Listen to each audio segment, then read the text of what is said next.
my friends, I'm Rick, and this is your seat at the table. And, once again, we are looking at yet another field manual. Field Manual Mercenaries. This one is revised from Fan Pro.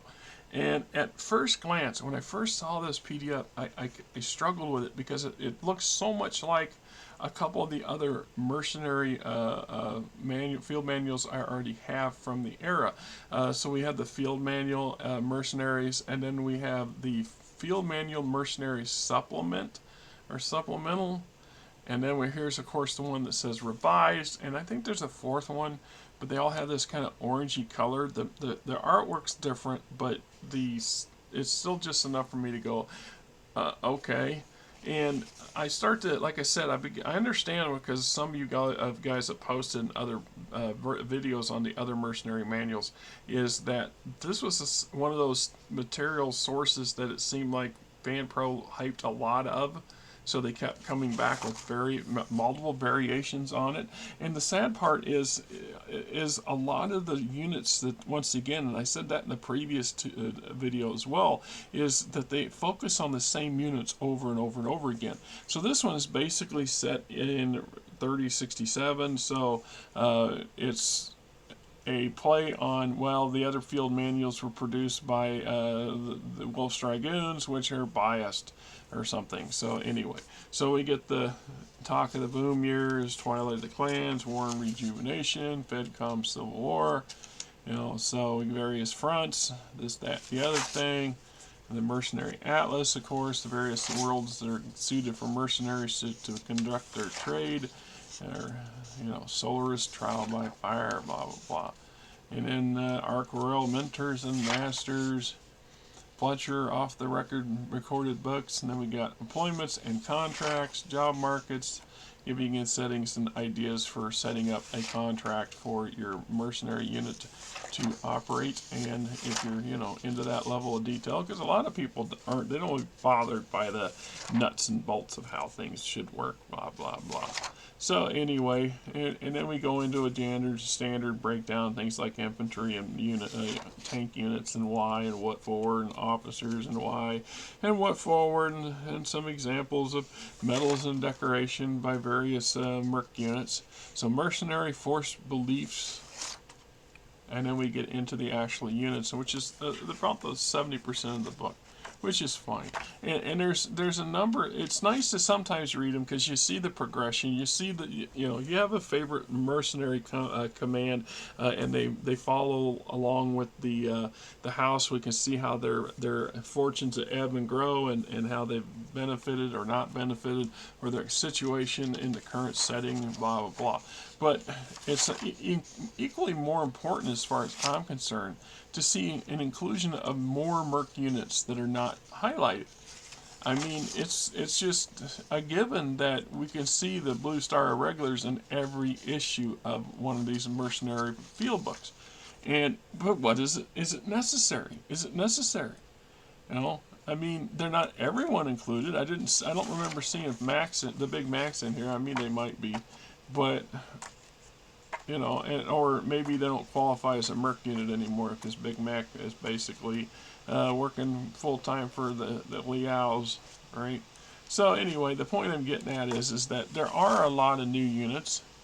Federated Freemen, Swords of the Suns, Fighting Intellectuals, a rocky start, so that we do see some new stuff. I'm not saying there's not, but the Fury's been at everyone since the 3025, and fine, right?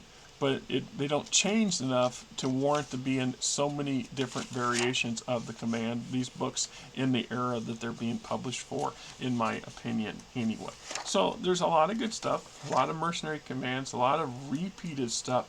This is just carbon copies of stuff in other source books, and it's a way to save some money. It's also lazy. Fan Pro, it could have been a little better. Just my saying, it's just my opinion. You missed out some opportunities.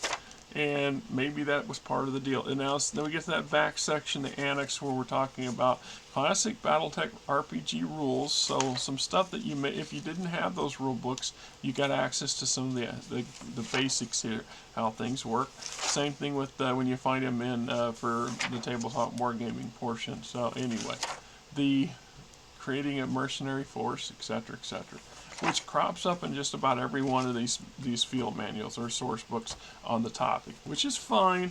But you know, I don't know. Maybe just maybe you could step it up and do something a little different, right? Just saying.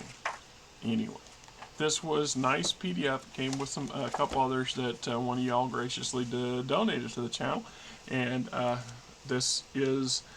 It was an interesting read. I acknowledge that I had to skim over some parts when certain merc units just keep coming up over and over and over again, and I enjoy reading about them sometimes, but you know, I'd rather read about new stuff that's not there, or something that's grossly changed. So if a merc unit has gone under some extreme changes, so it really changes their outlook or their abilities or their functions or their makeup, then that I can see. But we're still back to them highlighting the odd 20 or so premier mech units or premier units they prefer to premier, even if they're not top notch. I mean, you know, come on, Williams Hussars, for example, other than as a case example of options for players. How many hundred other companies in BattleTech, or you know, battalions of companies and lance-size units and exist out there that we're not seeing mentioned? You know, they talk about some of that Kickstarter crap when they want to give you some idea. Well, we'll get your name, we'll put your name in. Yeah, well, here's an idea. How about some as a Kickstarter thing, you submit your the name of a awesome merc unit that you want to serve with or something, and then you know, go on from there. Anyway, that's my opinion on the subject, and it's looking like a really nice day out there, although it's supposed to get up in the mid-90s today. It's humid. I don't know about you, it's Labor Day. I'm fixing to do a little bit of grilling maybe this afternoon. Take another long nap like I did yesterday. These naps, sometimes wake up feeling worse than if I hadn't napped. I know, it's just aches and pains of being alive. Oh, split shift tomorrow. I work during the day, and then I got an evening job that I've been putting off for a month and a half. I hate the damn place. It's nothing against them. It's a grocery store in a town called Pella. And they have, my problem is they have 4 damn traps. They're spread all throughout the back of the building, and you got to drag over 200 feet of hose to get to half of them. And you got to drag it through the back of a very crowded back house of a grocery store, which means there's constantly, the aisles are overcrowded with shit and everything wants to fall over, and my hoses are greasy, so that if they ain't catching it on stuff and knocking things down, they're leaving grease trails everywhere they go. And in reality, this should be a 2-person job, but and it's getting physically to my limit. And it's, I don't know how many more years of this I'm going to be able to do without making some significant changes. Anyway, this is me, and you're not. Till next time, have a good weekend.